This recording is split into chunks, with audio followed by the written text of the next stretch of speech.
Voting is a civic duty. Let's register on the electoral list.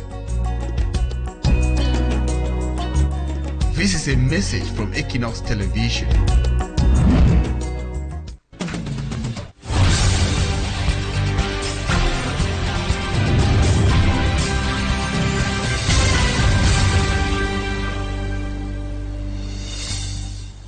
Good evening, ladies and gentlemen. Thank you so much for joining me on this edition of the 6 p.m. primetime newscast on Equinoxe Television. We are so sorry for the late start. First, our top stories. 2 children aged 9 and 6 were found dead in their room while their mother was discovered unconscious. A neighbor who regularly transported the kids to school made a disturbing discovery. What exactly triggered their death? You'll be having answers in this news edition. And away from that, we'll tell you how Cameroon's roads have been marred by tragedy, with at least 5 lives lost in separate accidents that occurred in Idea and Limbe respectively. An interurban bus crashed in Idea, claiming 2 lives, while a speeding vehicle crashed at the Limbe Bridge in Tiko subdivision southwest region, allegedly killing 3 people. Those are major stories. Stay with us for greater details.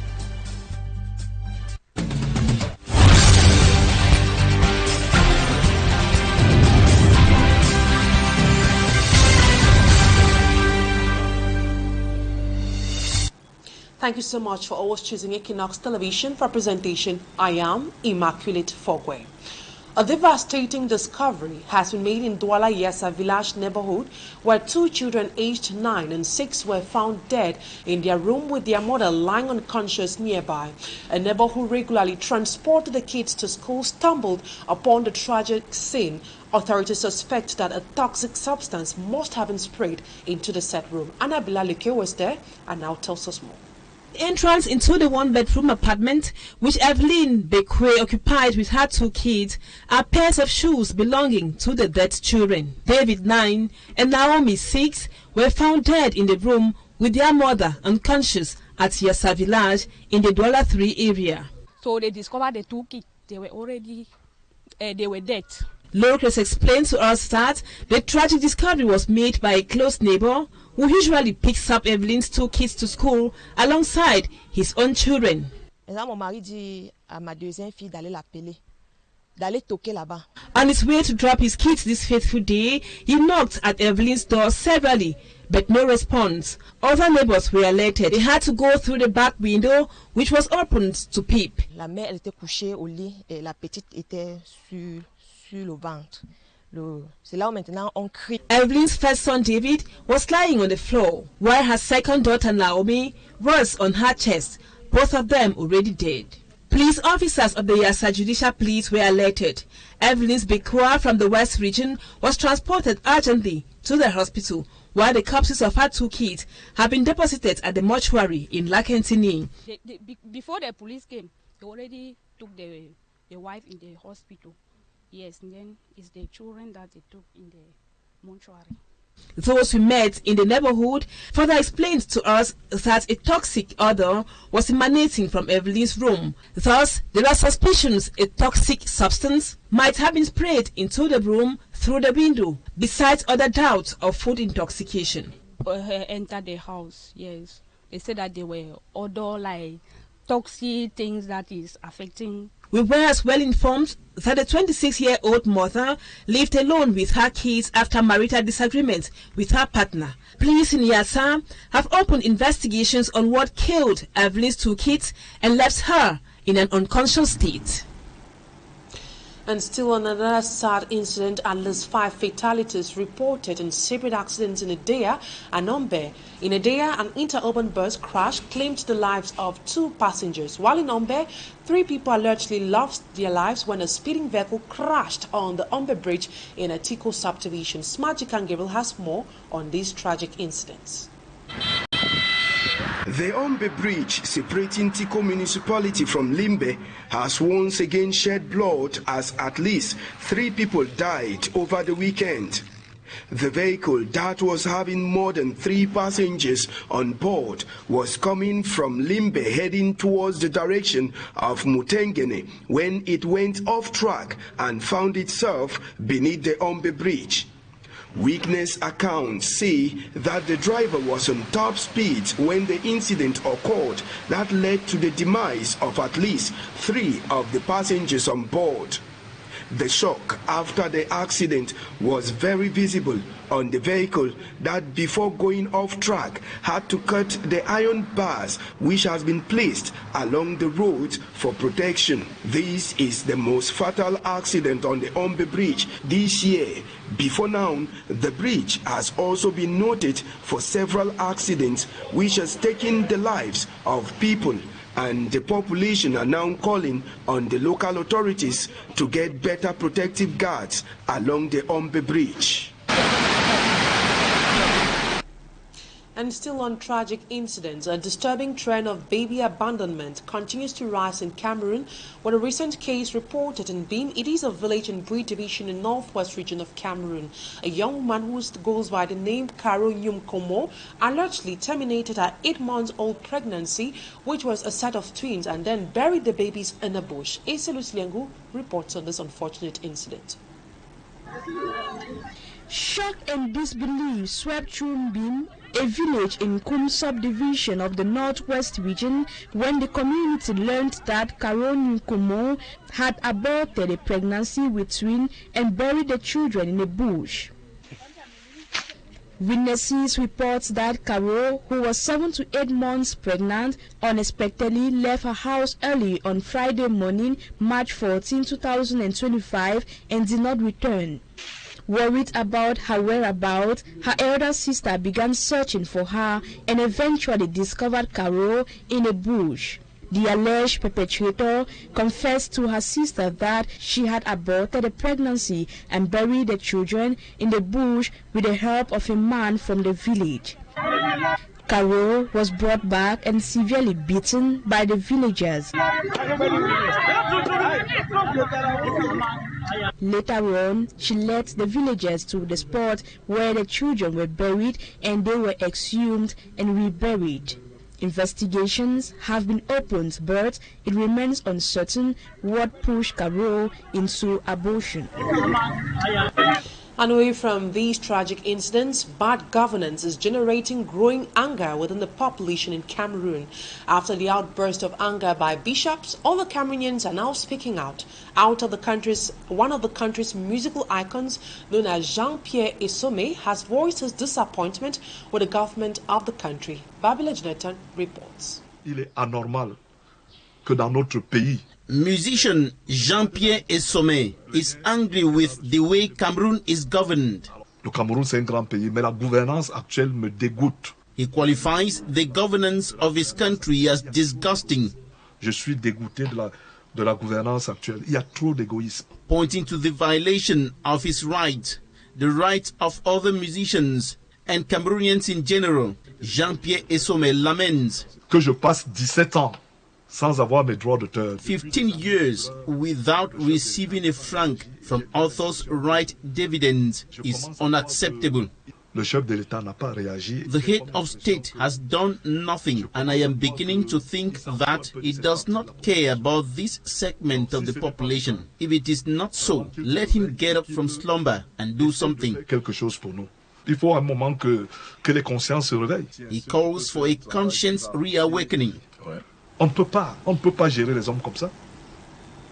Now we talk something else. Political actors in Cameroon have accused the ruling CPDM party of violating the law on campaigns by engaging in pre-campaign activities ahead of the October 2025 presidential election.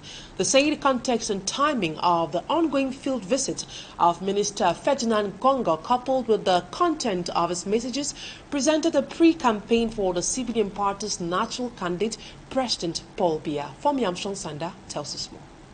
The recent chain of field trips engaged by Minister Ferdinand Gongo to some parts of Cameroon has left curious Cameroonians wondering and asking questions. Among the curiosities and questions raised is whether Minister Gongo is on a pre-campaign for the CPDM party's natural candidate, incumbent President Paul Biya, considering the timing, the context, and even the contents of his messages.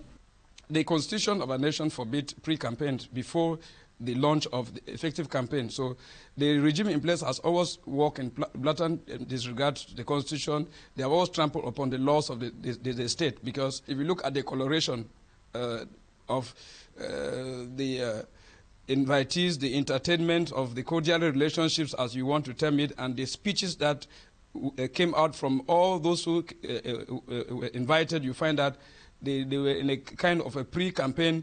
Yes, I actually also observed the outing of the Secretary General at the presidency with a lot of keen interest, and I noticed that he was particularly nice and saying a lot of nice things, especially when he went to have the cup of tea with the Archbishop. I realized that he was particularly nice, and I think indeed he's up to something. And we can rightly say that it's the beginning of the campaign for His Excellency President Paul Biya. I think he has started on a good foot. It will be nice all throughout the year. Accepted that his visit was to evaluate government's major developmental projects and agenda in the areas visited. Other Cameroonians questioned the choice of the Secretary General at the presidency over the Prime Minister. While he is presently on the field doing what we think the head of government, who is no other person than Chief Dr. Joseph Dionguti should have been doing, gives room for people to want to speculate and think that it is some sort of a pre-campaign that the CPDM has already launched. The political actors also say that this is common of the CPDM. Now we talk something else. A new commander, Colonel Asen Zanafuda, has taken the reins of the 5th military sector in the Adamawa region. His top priority is tackling indiscipline within the ranks, particularly the consumption of drugs among ununiformed personnel. This development comes as the Adamawa region has been facing civil security challenges. Malaglory has details.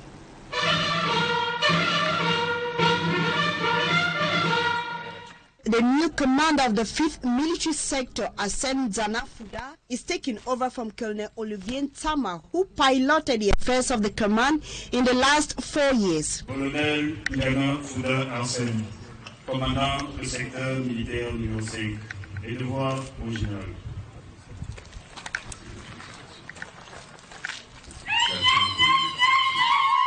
He was recently installed by General Aga Robinson during an event that took place at the Sifan Military Esplanade, the National Armed Forces Training Center in the town of Gaoundere, Adamawa region.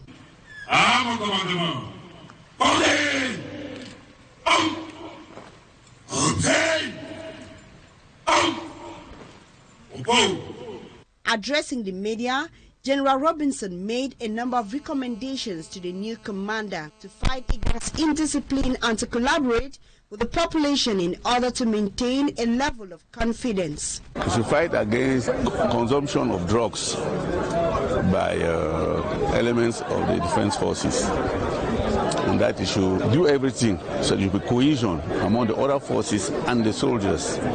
So they should work hands in gloves with the administrative authorities and the traditional authorities too, and then they should maintain a sense of confidence with the population. Despite the military presence, security situation in the Adamawa, the north and the far-north regions of the country remains concerning.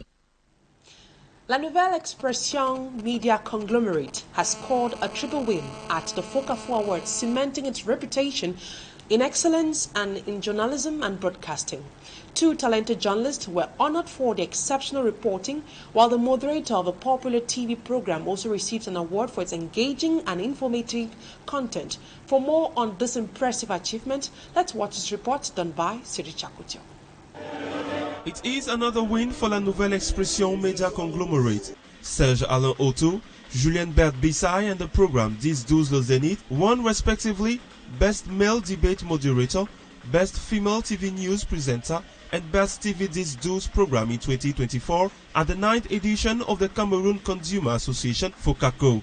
This is due to their hard work and their desire to always satisfy their audience through their different programs. It's a pleasure, it's an honor to be to win this prize for the second time, and that's just the result of hard working every day with all the teams around the program, the technicians and the top management of Equinoxe Radio and Television, which gives me it opportunity to be on the field, to be at the middle of audiovisual environment. I just want to thank everybody. I would like to thank the whole committee of Fako Awards. I would like to thank the team that accompany me every day or every evening for us to have le 20h le plus attendu de la planète. I would like to thank also the top management of Equinoxe Television for the confidence in me. This is something great for me. So I would like to thank everybody. Thank you very much. Awarded since 2016, the Fako Awards aims to select and honor brands, companies, media organs and personalities that have made significant contributions to meeting consumer needs. Nous sommes là pour dire que le consommateur est roi, c'est le roi qui prime, c'est le roi qui dit qui est meilleur. Aujourd'hui, les meilleurs ont véritablement mérité et nous croyons que beaucoup d'autres doivent suivre l'exemple de ceux-là qui font tout pour satisfaire nos besoins. A competition which puts professionals from several sectors of activity against each other, evaluated on criteria vigorously defined by a jury composed of experts. The criteria were very equitable, so were fair. We had experts. We did have a committee, evaluating the performance of each enterprise or journalist. Celebrated on the occasion of World Consumer Rights Day, the Cameroon's Consumer Association's goal is not just to award medias or personalities. It regularly launches campaigns to raise consumer awareness about the dangers of certain products that are harmful to health.